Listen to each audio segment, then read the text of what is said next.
ಬೆಳಿಗ್ಗೆ ಭಾರಿ ದುರಂತ ಸಂಭವಿಸಿಬಿಟ್ಟಿದೆ. ಗುಜರಾತ್ನ ಗಂಭೀರ ಸೇತುವೆಯ ಒಂದು ಭಾಗ ಕುಸಿದು ಕನಿಷ್ಠ 9 ಜನ ಸಾವನ್ನಪ್ಪಿದ್ದು ಅನೇಕರು ಸಿಕ್ಕಾಕೊಂಡಿರೋ ಶಂಕೆ ಕೂಡ ವ್ಯಕ್ತವಾಗಿದೆ. ರಕ್ಷಣಾ ಮತ್ತು ಶೋಧ ಕಾರ್ಯಾಚರಣೆ ನಡೀತಾ ಇದ್ದು ಸಾವು ನೋವು ಮತ್ತಷ್ಟು ಜಾಸ್ತಿಯಾಗೋ ಸಾಧ್ಯತೆ ಇದೆ.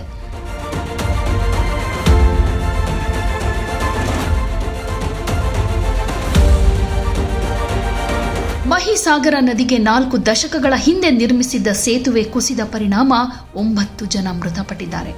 ಅನೇಕರು ಗಾಯಗೊಂಡಿರೋ ಪ್ರಕರಣ ಗುಜರಾತ್ನ ವಡೋದರಾದಲ್ಲಿ ನಡೆದಿದೆ. ವಾಹನಗಳು ಸಂಚರಿಸ್ತಾ ಇದ್ದ ಸಂದರ್ಭದಲ್ಲಿ ಗಂಭೀರ ಸೇತುವೆಯ ಮಧ್ಯಭಾಗ ಕುಸಿದಿದೆ. ಇದರ ಪರಿಣಾಮ ವಾಹನಗಳು ನೀರಿಗೆ ಬಿದ್ದು ಅನೇಕರು ಮೃತಪಟ್ಟಿದ್ದಾರೆ. ಈ ಸೇತುವೆ 1985ರಲ್ಲಿ ನಿರ್ಮಾಣವಾಗಿತ್ತು. ಇದರ ನಿರ್ವಹಣೆ ಕೂಡ ಆಯಾ ಕಾಲಕ್ಕೆ ನಡೆದಿದೆ. ದುರಂತಕ್ಕೆ ಕಾರಣ ಏನು ಅನ್ನೋದನ್ನ ಪತ್ತೆ ಮಾಡುವುದಕ್ಕೆ ತನಿಖೆ ನಡೆಸಲಾಗುತ್ತೆ ಅಂತ ಆರೋಗ್ಯ ಸಚಿವ ರಿಷಿಕೇಶ್ ಪಟೇಲ್ ತಿಳಿಸಿದ್ದಾರೆ. जिसमें एक स्पान डैमेज हुआ है और अभी एक्सीडेंट हुआ, उसका रिपोर्ट हम ले रहे हैं. एक्सपर्ट की टीम भेजी हमने.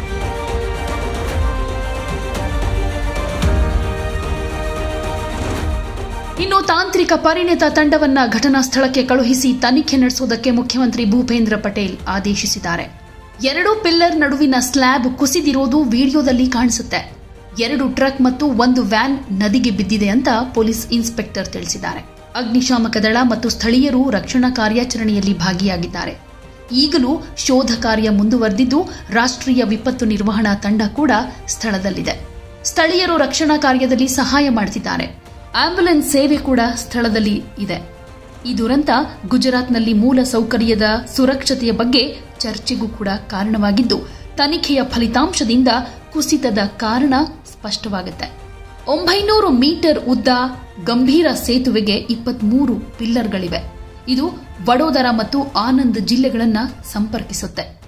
45 ವರ್ಷದ ಹಳೆಯ ಸೇತುವೆ ಇದಾಗಿದ್ದು ಬಹಳ ಹಿಂದಿನಿಂದಲೂ ಅಪಾಯಕಾರಿ ಸ್ಥಿತಿಯಲ್ಲಿತ್ತು. ಅದರ ಶಿಥಿಲಾವಸ್ಥೆಯ ಬಗ್ಗೆ ಸ್ಥಳೀಯರು ಪದೇ ಪದೇ ಎಚ್ಚರಿಕೆ ಕೊಡ್ತಾ ಇದ್ರು. ತುರ್ತು ದುರಸ್ತಿ ಅಥವಾ ಹೊಸ ರಚನೆಗಾಗಿ ಮನವಿ ಕೂಡ ಮಾಡಿಕೊಂಡಿದ್ರು ಅಂತ ವರದಿಯಾಗಿದೆ. ಸೇತುವೆ ಮೇಲಿನ ಸಂಚಾರದ ಪ್ರಮಾಣವನ್ನು ಪರಿಗಣಿಸಿ ಸಿಎಂ 3 ತಿಂಗಳ ಹಿಂದೆ 212 ಕೋಟಿ ರೂಪಾಯಿಗಳ ಹೊಸ ಸೇತುವೆಗೆ ಅನುಮೋದನೆ ಕೊಟ್ಟಿದ್ರು. ಹೊಸ ಸೇತುವೆಯ ವಿನ್ಯಾಸ ಮತ್ತು ಟೆಂಡರ್ ಕಾರ್ಯ ಈಗಾಗಲೇ ಶುರುವಾಗಿತ್ತು. ಘಟನೆಯ ನಂತರ ಗುಜರಾತ್ ಮುಖ್ಯಮಂತ್ರಿ ಭೂಪೇಂದ್ರ ಪಟೇಲ್ ಅವರು ತಕ್ಷಣವೇ ಮುಖ್ಯ ಇಂಜಿನಿಯರ್, ಸೇತುವೆ ವಿನ್ಯಾಸ ತಂಡ ಮತ್ತು ತಜ್ಞರನ್ನ ಸ್ಥಳಕ್ಕೆ ರವಾನಿಸಿ ವಿವರವಾದ ವರದಿಯನ್ನ ನೀಡಬೇಕು ಅಂತ ಆದೇಶಿಸಿದ್ದಾರೆ. अन्य रेस्क्यू ऑपरेशन चाले छे. विगतवार माहिती आपने आपीशुं. अगत्यनुं अत्यारे रेस्क्यू ऑपरेशन छे. આપણે ઇમરજન્સી રિસ્પોન્સ સેન્ટરની ટીમ પણ અહીંયા મોબિલાઇઝ કરી છે. આ સિવાય આપણી નગરપાલિકાની ટીમ છે, ફાયરની ટીમ છે, એનડીઆરએફની ટીમને પણ આપણે અહીંયા બોલાવી છે અને સાથોસાથ આપણા તમામ વહીવટીતંત્ર, પોલીસ અને બાકી વિભાગો પણ અહીંયા છે અને રેસ્ક્યુ ઓપરેશનને આપણે પ્રાથમિકતા આપીએ છીએ.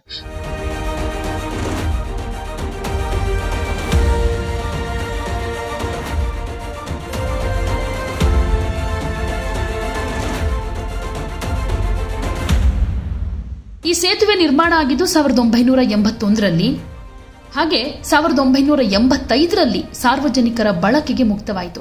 2017ರಲ್ಲಿ ಸೇತುವೆಯ ಸ್ಥಿತಿ ಹದಗೆಟ್ಟಿರೋದ್ರಿಂದ ಭಾರೀ ವಾಹನಗಳಿಗೆ ಪ್ರವೇಶವನ್ನ ನಿಷೇಧ ಮಾಡಬೇಕು ಅಂತಾನೂ ಕಾಂಗ್ರೆಸ್ ಒತ್ತಾಯಿಸಿತ್ತು. ಆದರೆ ಯಾರೂ ಕೂಡ ಎಚ್ಚೆತ್ತುಕೊಂಡಿಲ್ಲ. ಪರಿಣಾಮ 9 ಮಂದಿ ಸಾವನ್ನಪ್ಪಿದ್ದಾರೆ.